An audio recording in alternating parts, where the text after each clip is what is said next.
గురూజీ 72 గంటల్లోనే ఫోన్లోని అద్భుతమైన జ్యోతిష్య పరిష్కారం చూపిస్తారు. నమ్మండి, నమ్మకపోండి, ఇది నిజం. శ్మశాన కాళి రుద్ర చౌడీదేవి ఆరాధకులు నంబర్ 1 వశీకరణ స్పెషలిస్ట్. గురూజీ మనిషి పుట్టుక నుండి చనిపోయే వరకు వచ్చే అన్ని క్లిష్టమైన సమస్యలకు పరిష్కారం ఇక్కడ లభిస్తుంది. విద్య, ఉద్యోగం, వ్యవహారం, స్త్రీ ప్రేమ, పెళ్లి, సంతానం, స్త్రీ పురుష వశీకరణం, భూవశం, భార్యాభర్తల కలహాలు, కోర్టు సమస్యలు, విడాకుల సమస్యలు, చేతబడి, అప్పుల బాధ, ఇంకా మీకు ఎలాంటి సమస్యలు ఉన్నా 72 గంటల్లోనే శాశ్వత మేడం ప్రెజెంట్ సిచ్యువేషన్ చూస్తున్నాం. ఈ జెంట్స్ సిచ్యువేషన్ చూస్తుంటే మనం ప్రతి ఒక్కళ్ళు మ్యారేజ్ చేసుకుంటున్నారు, కొంతమంది విడిపోతున్నారు. రిలేషన్స్ అనే కదా, ఫ్రెండ్షిప్స్ అవ్వచ్చు, ఏ వైజ్ గా చూసుకున్నా సరే మనకి ఎనిమిటీ అనేది వస్తుంది. కొంతమంది ఫ్రెండ్షిప్ లో ఉన్నారు. మనము పెళ్లి చేసుకున్నా లేకపోతే దాన్ని శుభకార్యం చేస్తున్నా, ఏది చేస్తున్నా సరే ముందు మనం చూసుకునేది ముహూర్తం అంతా నక్షత్రాల మీదే బేస్ అయి ఉంటుంది. సో అసలు ఈ నక్షత్రాలు మనుషుల లైఫ్ ని ఎలా ఎఫెక్ట్ చేస్తాయో ఒకసారి గురించి. తప్పక తారాబలం నువ్వు అడిగేది ఏంటంటే తారాబలం. సో తారాబలం అనేది మనం ముహూర్తం పెట్టడానికి వెరీ వెరీ ఇంపార్టెంట్, మనం చూసుకుంటూ ఉంటాము. అదొకటి కాకుండా పొంతన చేసుకోవడానికి మోస్ట్ ఇంపార్టెంట్. నువ్వు అడిగింది ఏంటి? పొంతన అంటే మ్యాచింగ్ చేసుకోవడానికి మనం చూస్తూ ఉంటాం. అంటే ఏంటి, మ్యారేజ్ మ్యాచింగ్ ఒకటి కాకుండా మిగతా వాటికి కూడా మనం చూడొచ్చు అనమాట. సో ఇప్పుడు ఒక సభ ఉంది, లేకపోతే ఒక 10 మంది కలిసి ఒక చోటుకి వెళ్ళారు, లేకపోతే ఫ్రెండ్స్ ఇలా కారులో బస్సులో వెళ్తూ ఉంటారు. సో వెళ్ళినప్పుడు ఏంటంటే కొంతమందితోనే పడుతుంది, చూడగానే వాళ్ళతో అట్రాక్ట్ అవుతారు, మాట్లాడాలనిపిస్తుంది, కొంతమందితో వీళ్ళెవర్రా అనుకుంటాం. సో ఇదంతా ఏంటంటే మనం ఎప్పుడు మాట్లాడుకునేది జాతక రీత్యా మనం మాట్లాడుకున్నప్పుడు అది జాతకం మీద ఆధారపడిందంటే తప్పక అది తారాబలం మీద ఆధారపడి ఉంటుంది. అంటే ఏంటి, ఫస్ట్ తార అంటే ఏంటి అనేది చూద్దాం. తార అంటే స్టార్ అనేది ఏంటంటే కాన్స్టలేషన్ ఆఫ్ స్టార్స్.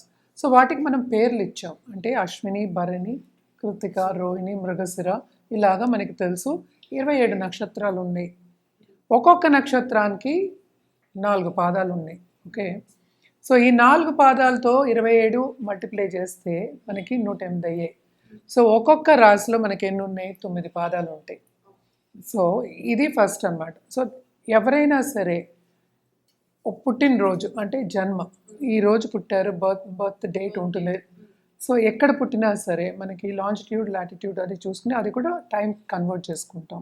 సో అక్కడ లోకల్ టైం ఏముందో చూసుకుని ప్లస్ మిగతా అవన్నీ చూసుకుని తర్వాత మనకి స్టార్ అనేది వస్తుంది, అంటే బర్త్ స్టార్.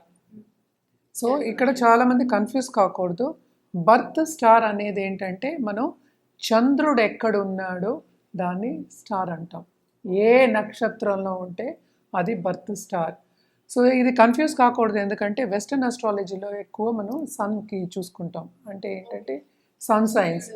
సో కొంతమంది నన్ను అడిగారు కూడా, నాకేమో ఇది కదా, నేను ఎలాగా ఇది అయ్యా, ఈ నక్షత్రం ఎలా అని. సో ఇది మనం నోట్తో చెప్పేది కాదు. ఇప్పుడు సపోజ్ క్యాన్సర్ అంటే ఏంటి, June 20th to July 20th is cancer sun sign, అంతే, మార్పు లేదు. సో మనదేంటంటే సాయన సిస్టమ్, నిరాయన సిస్టమ్ అంటూ ఉంటాం అనమాట. అంటే ఏంటి, మనది మారుతూనే ఉంటుంది. సన్ ఎప్పుడు ఆ జూలైలో, జూన్లో అక్కడే ఉండడు క్యాన్సర్లో. సో మారుతూ ఉంటారనమాట, ఎందుకంటే తిరుగుతూ ఉంటాం. మనమైనా సరే ఒక చోట కూర్చోమంటే ఒక చోట 24 గంటలు కూర్చోగలమా? కూర్చోలేము. సో తప్పక ఏంటంటే అది మారుతూ ఉంటుంది. సో అది చూసుకున్నప్పుడు ఏంటంటే నక్షత్రాలు మారుతూ ఉంటాయి. సో 24 గంటలకి ఒకసారి నక్షత్రం మారుతుంది. సో నక్షత్రం మార్పు ఉండదు, లగ్నం మారుతుంది.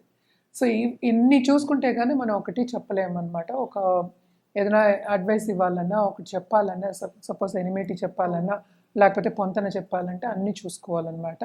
కానీ జనరల్గా మనం ఇప్పుడు మాట్లాడేది తారాబలం గురించి. సో తారాబలం అనేది ఏంటంటే జన్మ నక్షత్రం అన్నమాట. జన్మ అంటారు, తర్వాత సంపత్తార అంటారు. జన్మతార, సంపత్తార, విపత్తార, మూడోది క్షేమతార, తర్వాత ప్రత్యక్తార, తర్వాత సాధన తార, తర్వాత నైదిన తార, తర్వాత మిత్రతార, తర్వాత పరమమిత్రతార. ఇప్పుడే మన వాళ్ళు ఎంత గొప్పవాళ్ళు అంటే, మన ఋషులు ఇవన్నీ మనం చెప్పింది కాదు, ఋషులు చెప్పారు, మనం దాన్ని పాటిస్తున్నాం, మనం చదువుకుని చెప్తున్నాము. ఎంత గొప్పవాళ్ళు అంటే ఎంత చక్కగా చేశారు. సో 9 అంటే 9 × 3 అంతే కదా. సో 3 అంటే 9 మనకేంటి గ్రహాలు ఉన్నాయి. సో ఒక్కొక్క గ్రహానికి 3 నక్షత్రాలు. సో మళ్ళా ఒక్క నక్షత్రానికి 4 పాదాలు ఎన్ని ఉంటాయి అన్నమాట. సో మనం మాట్లాడుకునేది తారాబలం గురించి. ఎందుకు ఇది రావాలి అంటే మనం ముహూర్తం ఎక్కువ మనం పెట్టుకున్నప్పుడు తారాబలం చూసుకుంటున్నాము. అదొకటి కాకుండాను ఏదైనా మంచి కార్యం శుభకార్యం చేస్తున్నాం, ఒక పూజ చేస్తున్నాం అంటే కూడా మనం తారాబలం చూసుకుంటాం. అదొకటి కాకుండా మనం ఏదైనా బిజినెస్ స్టార్ట్ చేస్తున్నాం, ఏం లేదు నేను ఇప్పుడు కాలేజ్కి వెళ్తున్నాను అంటే కూడా తారాబలం చూసుకుంటాం. అంటే ఫస్ట్ టైం వెళ్తున్నాము అంటే తారాబలం చూస్తాం. అలాగే ఉద్యోగానికి చేరుతున్నాము అంటే తారాబలం చూస్తాం. అంటే 2 ఉండాలి. అంటే ఏవేవి మంచివి అనేది ఇప్పుడు చూద్దాం. సో జన్మలో ఏంటంటే మనం ఎక్కువ చెప్పం, అది అంత మంచిది కాదు, కొన్ని కాన్ఫ్లిక్ట్స్ వస్తాయి, కొన్ని ఆపర్చునిటీస్ లాస్ అవుతారని చెప్పడానికేమో మనం ఎక్కువ చేయం. సంపత్ తార అనేది ఏంటంటే ఫైనాన్షియల్గా చాలా గెయిన్ అవ్వడానికి మనం ఆ తార పెడుతూ ఉంటాం. అంటే బిజినెస్ పీపుల్కి మనం ఎక్కువ పెడుతూ ఉంటాం అన్నమాట. సో విపత్ అనేది డేంజర్, అంటే red signal. So red signal అంటే ఏంటి, అసలు పనులు అవ్వవు. అంటే ఎందుకు అవ్వవు పనులు, ఈ తారకి మ్యాచింగ్ లేదన్నమాట. ఎనిమీస్. సో తప్పక ఎనిమీస్ అని చెప్పద్దు, బట్ ఏంటంటే విపత్తారులు ఎప్పుడైనా చాలామందికి మనం చూస్తూ ఉంటాం కదా, ఆ విపత్తారులో ఏదో ఒకటి జరుగుతుందన్నమాట. అంటే నెగటివ్ ఆస్పెక్ట్ అనుకున్న ఆఫ్ లైఫ్ జరుగుతుంది. తప్పక కొన్ని యాక్సిడెంట్స్ జరిగే ఛాన్సెస్ ఉంటాయి. అలాగే ఏంటంటే ఏదైనా సరే, ఇప్పుడు సపోజ్ ఒక డాక్టర్ దగ్గరికి వెళ్తున్నాము, డాక్టర్ దగ్గరికి ఎప్పుడు మనం విపత్తారులు పంపించం. అది చూసుకోవాలి, ముహూర్తం చూసుకున్న వాళ్ళు, అలాగే తారాబలం తెలిసిన వాళ్ళు కూడా వెళ్ళారనమాట. తర్వాత మనకి వచ్చేది ఏంటంటే మనకి క్షేమతార, అంటే క్షేమంగా ఉండాలి అంటే డాక్టర్ దగ్గరికి ఇప్పుడు వెళ్ళొచ్చు, ఈ తారలో వెళ్ళొచ్చు. అంటే నెక్స్ట్ మనకి వచ్చేది ప్రత్యక్ తార అనేది ఏంటంటే అసలు ఏది పనులు అన్నమాట, కాన్ఫ్లిక్ట్స్, యాక్సిడెంట్స్ అయ్యే ఛాన్సెస్ కూడా ఉంటాయి అని చెప్తూ ఉంటారు, దూరం అయ్యే ఛాన్సెస్ అంటూ ఉంటాం అన్నమాట. ప్రత్యక్ తార అస్సలు మంచిది కాదు. సో నెక్స్ట్ వచ్చేది మనకి సాధన తార. అంటే ఏంటి, మనం ఇప్పుడు స్పోర్ట్స్లో ఉంటారు అండ్ ఆల్సో ఒకటి సాధించాలి అనుకుంటాం, ఒక గోల్ పెట్టుకుంటాం, సాధించాలి అనుకుంటాం, అది పరిపూర్ణం అవ్వడానికి కూడా మనం సాధన తార పెడతాం. ఎప్పుడు ఈ గోల్ పెట్టుకున్నప్పుడే మనం పెడతాం అనమాట, ఈ టైంలో స్టార్ట్ చేయండి అని. అది బిజినెస్ అవ్వచ్చు, అది ఉద్యోగం అవ్వచ్చు, లేకపోతే ఏంటంటే ప్రమోషన్ అవ్వచ్చు, ఇంకా ముందుకెళ్ళాలి, చాలా చాలా మంచిదన్నమాట. ఓకే. నెక్స్ట్ నైదిన తార అంటే అస్సలు చాలా చాలా ఫ్యామిలీతో కాన్ఫ్లిక్ట్స్, అస్సలు మంచిది కాదనమాట. ఎస్పెషలీ 2వ పాదం, ఈ నక్షత్రం 2వ పాదం అస్సలు మంచిది కాదు అని చెప్తూ ఉంటారు. సో ఈ పాదాలు కూడా చెప్తాం. అలాగే ఏంటంటే ప్రత్యక్ తారకి 4వ పాదం చెప్తూ ఉంటాం అనమాట. అంటే కౌంటింగ్, ఇప్పుడు అశ్వినికి సంపత్ తార ఏమో ఏమైంది, భరణి అయింది, విపత్ తార రోహిణి అయింది. ఇప్పుడు మనం మాట్లాడుకుంటున్నాం కదా, అశ్విని నక్షత్రం ఇప్పుడు జన్మ అనుకో, జన్మతారలో మనం ఏంటంటే ముహూర్తాలు ఎక్కువ పెట్టాం అనమాట. ఇది ఎక్కువ స్టార్ట్ చేయండి మనం, ఎందుకంటే అది బ్యాలెన్స్ అవుతుంది, అటు ఇటు కాకుండా ఉంటుందన్నమాట. సో అంత మంచిది కాదు అన్న విషయం మీద మనం ఏంటంటే చెయ్యము. సంపత్ తారలో చేయొచ్చు, విపత్తారలో అసలు వద్దు అంటాం. సో అశ్వినికి ఏంటంటే ఇప్పుడు మనకి సంపత్ తార ఏమైంది, అశ్విని భరణి, కృతిక విపత్తార, రోహిణి క్షేమతార. 5వది మృగశిర నక్షత్రం బుధుడు స్టారు, బట్ ఇక్కడ ఏంటంటే ప్రత్యక్ తార అయింది ఎవరికి, అశ్విని వాళ్ళకి. సో అది పనికిరాదనమాట. సో ఇలా మనం లెక్కెట్టుకుంటూ వెళ్ళాలి. సో వీటిల్లో ఏంటంటే అశ్వినికి ఇప్పుడేం మనకి తెలుసు కదా, ఇప్పుడు 5వ తార మంచిది కాదు, 3వ తార మంచిది కాదు, 7వ తార మంచిది కాదు అనమాట. 7th అంటే అశ్విని నుంచి కౌంట్ చేయాలి. సో 7వ తార మంచిది కాదు, 8, 9 చాలా మంచివి, అంటే మిత్రతార, పరమిత్రతార. సో ఇలా కౌంట్ చేసుకుంటే తారాబలం వస్తుందన్నమాట. సో బట్ ఏంటంటే మోస్ట్ ఇంపార్టెంట్, మనం మ్యాచింగ్కి చూడాలి అన్నా కూడాను మనం ఏంటంటే రాసుల వారీగా కూడా చూసుకుంటాం. అదొకటి కాకుండాను ఈ స్టార్స్ అన్నిటికీ ఒక్కొక్క స్టార్కి ఒక్కొక్క అధిపతి ఉంటారనమాట. ఇప్పుడు అశ్వినికి మనకి కేతు అయ్యారు, భరణికి మనకి వీనస్. సో ఇలాగా, సో ఇవి వచ్చినప్పుడు ఏంటంటే ఎందుకు ఇది తీసుకున్నాను ఈ సబ్జెక్ట్ అంటే, దీన్ని బట్టి మనకి దశా విశేషాలు అనేవి కౌంట్ అవుతాయి. సో అంటే ఏంటి, మనం వెళ్ళే పీరియడ్, మనం నడిచే పీరియడ్ ఎలా ఉంది, మన కర్మ ఎలా ఉంది, ఇప్పుడు ఏం జరగబోతోంది, ఎలా ఉంటుంది ఫ్యూచర్ అని చెప్పడానికి ఇవన్నీ చూసుకుంటాం. స్టార్ని పట్టే మనకి దశా సిస్టమ్ అనేది వస్తుందన్నమాట. సో దాన్ని బట్టి ఏంటంటే మన ప్రిడిక్షన్ అనేది వెరీ ఈజీగా ఇవ్వచ్చు. ఇది ఒక మనిషికి కాదు, అండ్ ఆల్సో మనం ఏంటంటే ఒక కంట్రీకి కానీ లేకపోతే ఒక ప్రదేశానికి కానీ ఒక బిజినెస్కి కానీ వాటన్నిటి కూడా మనం చెప్పగలం. ప్రెడిక్షన్స్ అనేది ఈజీగా ఇవ్వడం జరుగుతుందన్నమాట. సో దేనికైనా తారాబలం అనేది వెరీ వెరీ ఇంపార్టెంట్. సపోజ్ ఇప్పుడు తారాబలం నేను ఇందాక చెప్పినప్పుడు ఇప్పుడు 3వ తార అయింది. ఇప్పుడు అశ్విని మనం తీసుకున్నాం, అన్ని తారలకి ఉంటాయి కదా అలాగా. సో 3వ తారలో ఉన్న ఒక మనిషి ఎదురయ్యాడు మనకి అనుకుందాం కాసేపు. ఇమీడియట్గా అదేంటంటే మనకి కంపాటబిలిటీ ఉండదు. సో అట్రాక్షన్ అనేది ఉండదు. పోనీ కంపాటబిలిటీ అనపోయినా అట్రాక్షన్ అంటే ఏంటి, వీళ్ళెవరు అన్నట్టు మనం చూస్తాం, అది రిపెల్ అవుతుంది అనమాట. ఎందుకని ఇది మాట్లాడుతున్నాం అంటే ఇట్స్ బికాస్ ఆ ఎనర్జీ అనేది రిపెల్ అవుతుంది మనకి. సో అలాగే 5వ తార అనుకుందాము, అలాగే నైదిన తార, ప్రత్యేక తార కూడా నైదిన తార, ఈ 3 వెరీ వెరీ ఇంపార్టెంట్. అలాగే జన్మలో ఉన్న వాళ్ళకి కూడా కొన్నిసార్లు జన్మ కూడా పడకపోవచ్చు అనమాట. ఇవన్నీ మళ్ళీ మనం ఏంటంటే మనం రాసుల వారీగా చూసుకోవాలి. ఇప్పుడు మనం ఇందాక మాట్లాడుకున్నాం కదా, అశ్విని భరణి కృతిక, మనకి కృతిక 1వ పాదం మనకి మేషంలో ఉంటాయి. సో మేష రాశి వాళ్ళకి అలాగే ఇప్పుడు కన్యా రాశి వాళ్ళకి కుదరదు. దాంట్లో ఉన్న స్టార్స్ హస్త నక్షత్రం ఉంటుంది, ఉత్తర ఉంటుంది దాంట్లో. సో అవి కొన్ని కుదరవు అనమాట. సో రిపెల్ అవుతాయి. అలా ఎందుకు రిపెల్ అవుతాయి అనేది ఏంటంటే బికాస్ 6, 8 అండ్ మనం ఏంటంటే 12 చెప్పుకుంటాం అనమాట. సో దాంట్లో ఉన్న తారలు కొన్నిసార్లు రిపెల్ అవుతాయి. అంటే రాసులు ఇప్పుడు మేషరాశికి 6వ రాశి మనకి కన్య అయింది, 8 ఏమైంది వృశ్చికం అయింది, 12 ఏమైంది మనకి మీనం అయింది. సో వీటిలో ఉన్న తారలకి వీళ్ళకి పొంతన ఉన్నప్పటికీ అంటే తారాబలం ఉన్నప్పటికీను కొంతవరకు పడదు అని చెప్తూ ఉంటాం. పడదు ఇన్ ద సెన్స్ మనం పెళ్ళికి కానీ కంపాటబిలిటీ మనం చెప్తాం. సో ఎక్కడ ఎలా ఉంది అని చూసుకుని దాన్ని బట్టి నువ్వు అడిగిన క్వశ్చన్కి ఆ పడపోవడం అనేది వస్తుంది, ఆ ఎనిమిటీ అనేది వస్తుంది అనమాట. ఇదంటే జనరల్గా మనం ఎందుకు చూస్తాము అంటే మోస్ట్ ఇంపార్టెంట్ ముహూర్తం కోసం, టైం కోసం. అంటే ముహూర్తం అంటే ఏంటి, మనం ఇంకా చాలా క్యాల్కులేషన్ ఉంటుంది.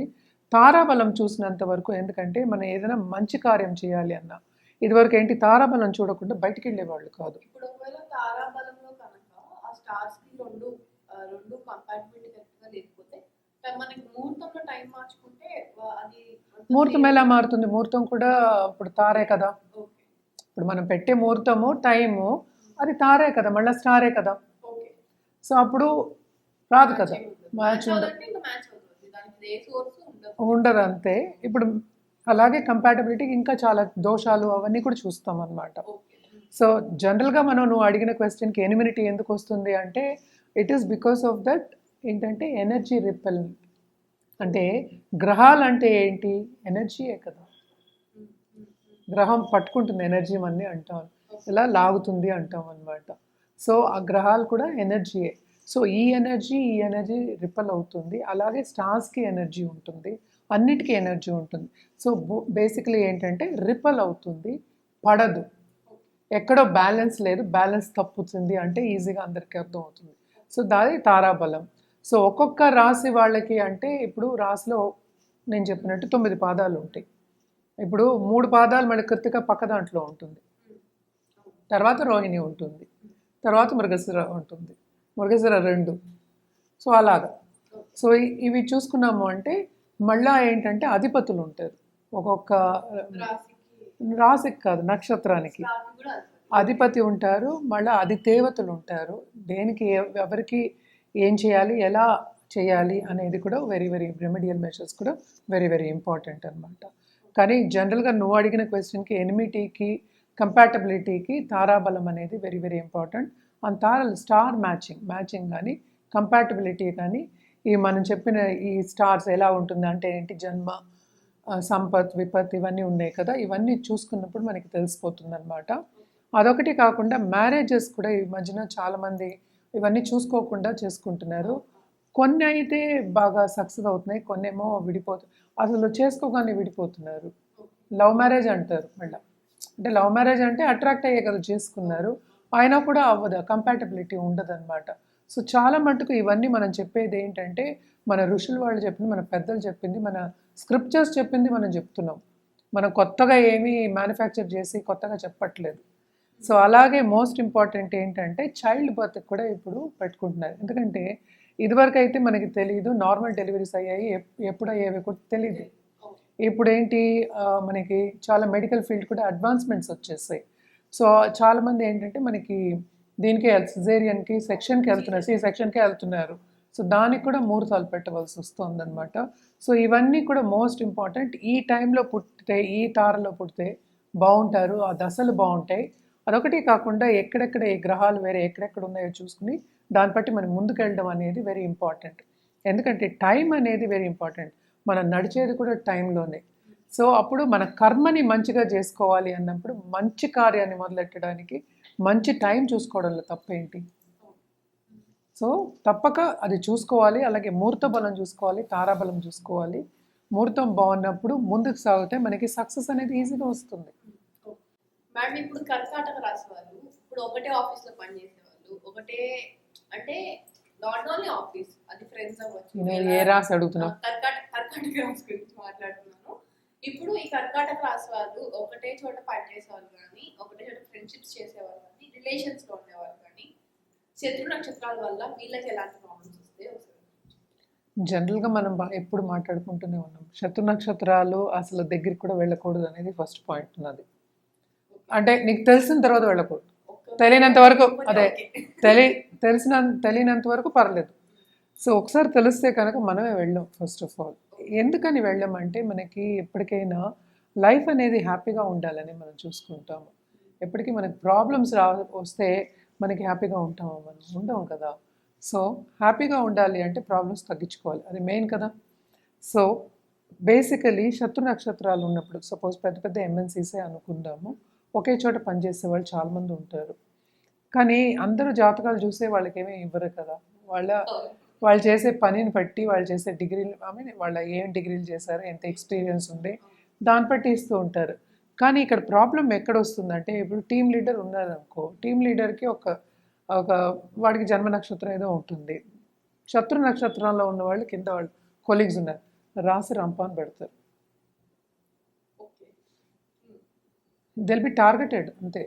I seen people like that in పెద్ద పెద్ద కంపెనీస్లో, ఎస్పెషలీ ఇన్ ఇదేంటి ఐటీ ఇండస్ట్రీలో. They will target you immediate. అది తెలిసిపోతుంది, ఎందుకంటే ఆ ఎనర్జీ, రిపల్సింగ్ ఎనర్జీ అనేది తెలిసిపోతుంది. అండ్ ఆల్సో వాళ్ళు చేసే పని మీద ఏంటంటే వీళ్ళు బాగా చేసినా కూడా వాళ్ళు ఏంటంటే నువ్వు సరిగ్గా చేయలేదు అంటే ఏంటి, వీళ్ళకి గుర్తింపు రాకూడదు, వీళ్ళు పైకి రానివ్వకూడదు, ఇలాంటివన్నీ చేస్తూ ఉంటారనమాట. ఇది ఏంటంటే మన అధికారంలో ఉన్నాం కనుక మనం చేస్తూ ఉంటాం, మేము చేయగలము అన్న ఒక ఇది ఉంటుంది. అంటే పీరియడ్ బాగుండాలి, అట్ ద సేమ్ టైం ఏంటంటే ఆ నక్షత్రం ఈ నక్షత్రం రిపల్స్ అవ్వాలి, రెండు ఉండాలి. సో నేను ఇందాక చెప్పినట్టు 3, 5, 7 జనరల్గా. కానీ జన్మలో ఉన్న వాళ్ళు కూడా కొంతవరకు ఏంటంటే అటు ఇటు ఉంటుందని చెప్పాను కదా. సో ఇలా ఉండొచ్చు. కానీ మళ్ళీ ఏంటంటే మళ్ళీ రాశివారిగా కూడా చూసుకోవాలి. ఇన్ని చూసుకున్న తర్వాత మనం చెప్పగలం. బట్ జనరల్గా ఇది పైకి రానివ్వరు, ప్రమోషన్ వచ్చే టైంకి ప్రమోషన్ ఇవ్వరు, ఇంక్రిమెంట్ వచ్చే టైంకి ఇంక్రిమెంట్ ఇవ్వరు, అది మెయిన్. సో టీమ్ లీడర్కి మనం చెప్పుకున్నాం. సపోజ్ మిగతా వాళ్ళు ఉంటారు, కొలీగ్స్ ఉంటారు కదా, వాళ్ళు ఏం చేస్తారు, వీళ్ళు చేసినప్పుడు, వీళ్ళు బాగా పనిచేసినప్పుడు సపోజ్ రిపల్సివ్ స్టార్స్ వచ్చారు పక్కన అంటే, ఎక్కడికి వెళ్ళినా ఏంటంటే వీళ్ళని ఎలాగా కించపరుచుదాము, కిందకి తీసుకెళ్దాము, వీళ్ళు చేయలేదు నేను చేశాను, ఎప్పటికీ ఏంటంటే లాక్కుందాం, గ్రాబింగ్ మెంటాలిటీ, ఇలాంటివన్నీ ఉంటాయి అన్నమాట. అంటే ఏంటి, కంప్లీట్గా మనకేంటంటే అసలు కంపాటిబిలిటీ అనేది లేదు. నువ్వు ఇది చేస్తే ఎడా అంటే తడ, నువ్వు ఇలా అన్నావు నేను అలా అంటా, అంటే ఆపోజిట్ అనమాట. Like force and opposite force, ఆ లైక్ ఫోర్స్. సో ఇలా ఉంటుందన్నమాట. సో ఇలా ఉన్నప్పుడు ఏంటంటే ఆ సిచ్యువేషన్ నుంచి బయటపడదామని చూస్తావు కానీ ఆ సిచ్యువేషన్లో ఉండవని చూడవు కదా. సో తప్పక ఏంటంటే శత్రు నక్షత్రాలు వచ్చినప్పుడు మనకి తెలిసిపోతుంది. కొన్ని శత్రు స్టార్స్ కూడా పడతాయి, అది మళ్ళీ జాతక రీత్యా చూసుకోవచ్చు. అది జాతక రీత్యాలో ఒకవేళ ఉంటే అది పడడానికి chance to a certain extent ఉంటుందన్నమాట. ఎందుకంటే పాద భేదాలు మనం చెప్పుకుంటూ ఉన్నాము. సో దాన్ని బట్టి ఉండొచ్చు అనమాట. నేను ఇందాక చెప్పాను కదా, ప్రత్యేకతార ఆల్మోస్ట్ 4వ పాదం అలాగా అంటే అన్నమాట. ఇప్పుడు 4వ పాదం అయితే పడుతుంది, కాదు అంటే పడదు, 4వ పాదం అసలు కానీ పడదు. మిగతా మూడు పాదాలు పర్వాలేదు. ట్వెల్స్ ఎక్స్ట్రా పర్వాలే. సో ఇలా కూడా చూసుకోవచ్చు అనమాట. సో ఏంటంటే ఏదైనా జాతక రీత్యా మనం చూడాలి. బట్ జనరల్గా ఏంటంటే వాళ్ళని ఎలా ఇబ్బంది పెడతాము, ఎలా వాళ్ళు ఏంటంటే ఒక ఇబ్బంది పడుతుంటే మనం ఆనందిద్దాం అనేది చూస్తారు వాళ్ళు. ఎలా ఇబ్బంది పడతారో మనకి తెలియదు. సో వాళ్ళకి ఎలా ఉంటుందో సిచ్యువేషన్ని బట్టి అది మారుతూ ఉంటుంది కనుక సో తప్పక ఏంటంటే శత్రు స్టార్స్ ఉన్న వాళ్ళకి ఎక్కడైనా సరే ఆ సిచ్యువేషన్ అనేది బ్యాడ్గానే ఉంటుంది. అంటే ఏంటి, బ్యాడ్ సిచ్యువేషన్లో బ్యాడ్ కంపెనీలో మనం పని చేయలేము. ఇప్పుడు ఫ్రెండ్స్ అయినా సరే బ్యాడ్ కంపెనీలో ఉంటే అన్ని వ్యసనాలు వస్తాయి. సో అలాగే కదా ఇది కూడాను. అంటే ఏంటి, మనం సక్రమంగా పని చేయలేము, ముందుకెళ్ళలేము, మనం సాధించాలనుకునేది మనం సాధించలేము అనమాట. ఇప్పుడు మీరు ఎలాంటి రెమెడీస్ చేసుకుంటే కొంచెం బాగుంటుందో ఒకసారి వివరించండి. తప్పక ఏంటంటే ఈ రాశిలో ఉన్న వాళ్ళు రుద్రాభిషేకం చేయడం అనేది చాలా మంచిది. అంటే సోమవారం వెళ్ళి రుద్రాభిషేకం అంటే శివుడి గుళ్ళో వెళ్ళి చేసుకోవచ్చు. అదొకటి కాకుండా నవగ్రహాల చుట్టూ ప్రదక్షిణ చేయడం అనేది వెరీ వెరీ ఇంపార్టెంట్. ఎందుకంటే ఈ రాశికి అధిపతి మనకి తెలుసు చంద్రుడు. దీంట్లో కూడా 9 పాదాలు ఉంటాయి. అంటే పుష్యమి ఉంది, ఆశ్లేష ఉంది, పునరోసు ఉంది. సో రాముల వారి స్టార్ అని కూడా మనం చెప్పుకుంటూ ఉన్నాం. కానీ ఏంటంటే పుట్టిన ప్రతి మనిషికి ఏదో ఒక ఇబ్బంది అనేది ఉంటుంది. సో ఇబ్బంది ఉంటే ఇబ్బందిని ఎలాగ మనం మలుచుకుని హ్యాపీగా ఉండాలని మనం చూసుకున్నాం. దానికనే మనం రెమెడియల్ మెషర్స్ అనేది చేయాలి. శివుణ్ణి కంటిన్యూస్గా పూజించడం అనేది చాలా చాలా మంచిదన్నమాట.